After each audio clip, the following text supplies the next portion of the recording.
Yebo, ingane zawethu impela sibona lapha uphekela umthakathi njengoba esedluliseke umyalezo okushisayo kulabo kuyabavikela abantu bokufika kabangena amaphepha kulona-ke kulelizwe. Bafethu ngaphandle basikhuluma kakhulu ngicela baqale ngibingelele kuyona ke imbuso sithi MTV sithi nje uma usaqala ngone channel yake wenza kulungile uciphize subscribe nayo notification bell uzithola zonke izindaba keshisayo nazo ke zitrendayo.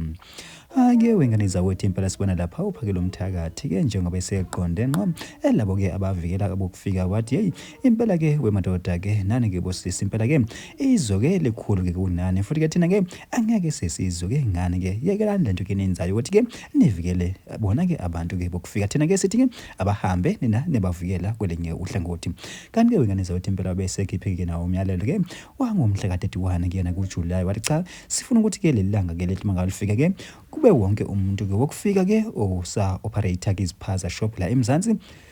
bame bashiye phansi bazidedele intambo nalabo ke abasebenza ke futhi ke emafamini uphinde ke kube nalabo ke abasebenza ke ezitolo ke baqashe bathi hey impela kumhla 31 ke asafuni ke umuntu ke ozosibangisa phana ke kuma retails na kuma spaza shop